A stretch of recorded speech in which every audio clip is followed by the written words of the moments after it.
We have some breaking news. President Trump is calling talks about the border wall a waste of time in a new interview with the New York Times. He talked about Roger Stone, Kamala Harris. He even talked about why the presidency is a financial loser for him. Maggie Haberman is one of the two reporters who spoke to him in the Oval Office. She joins us now by phone. Maggie, you got me? Chris, I got you. Great. So how did the president greet you? Politely. He was, I hate when we do too much mood music here, but he was in a very, personable and good mood. Mm-hmm. It was, I have to say, Chris, and I've interviewed him several times in over the last few years and a couple of times in the Oval Office. He was among the most sort of conventional, I would say, that I have seen him in quite some time. He was pretty calm. He was answering most questions directly. There was relatively little for him attempts to go off the record, and he answered a wide range of questions.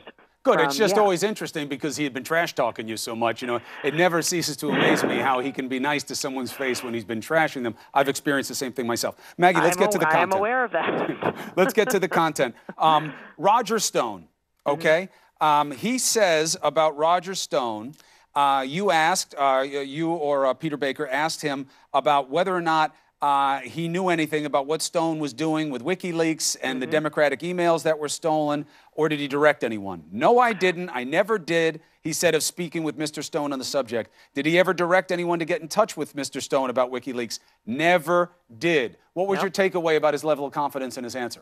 I mean, it was very specific and to the point. There was no ambiguity whatsoever. As you know, this is a president who likes to leave himself wiggle room on any number of topics. He did not leave himself any here. We obviously can't read his mind, and we can't read into the past. But he was emphatic that this was not he was not the person who was being referred to in this Mueller indictment of Roger Stone. He took, I should note, again, great pains to praise Roger Stone, said he liked him, called him a quote-unquote character, said that he thought that the FBI raid on his home was excessive, said that he thinks that he saw that Roger had praised him, the president, and had said that he would not bear false witness, and he said he thought that people, quote-unquote, respect that. Anything about a pardon?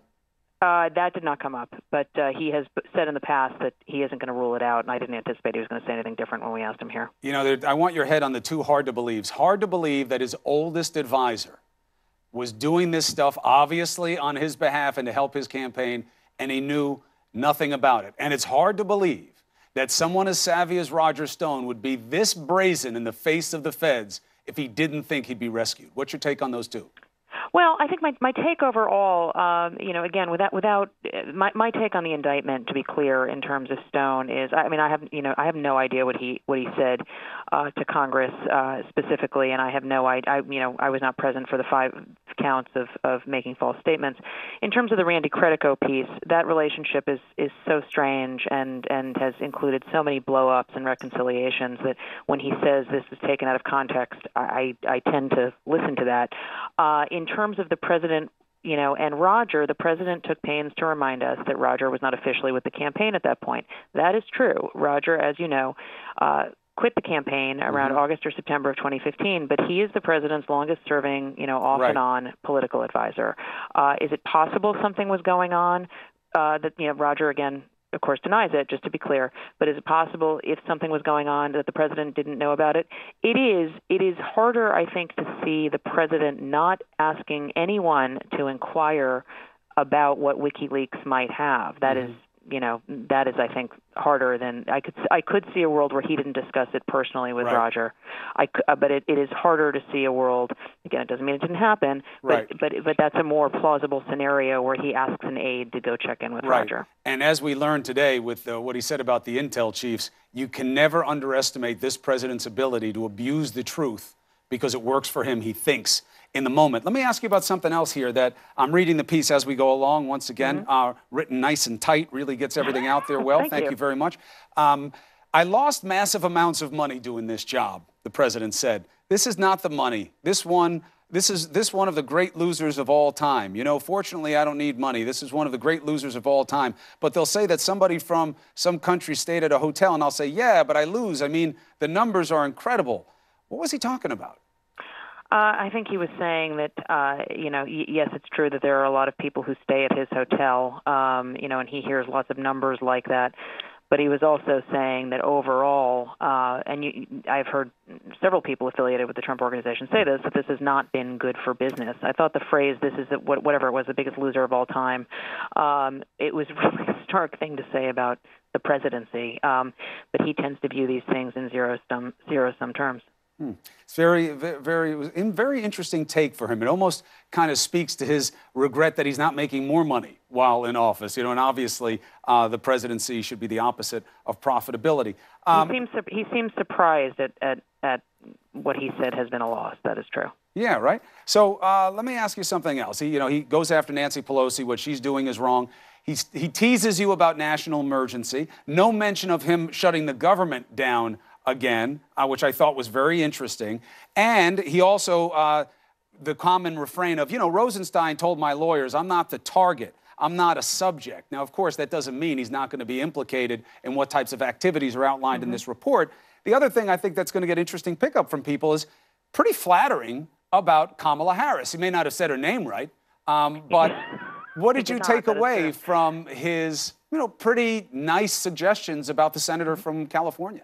I think a couple of things. I think that his aides are, are watching a generational challenge, and I think that she is one of them. I don't think she's more in excess of concern for them than, say, Beto O'Rourke possibly running. But I do think that, they are mindful that she appears to have some energy, and she appears to know how to structurally put together a large crowd, to impress at the outset. And I think they're very aware of that.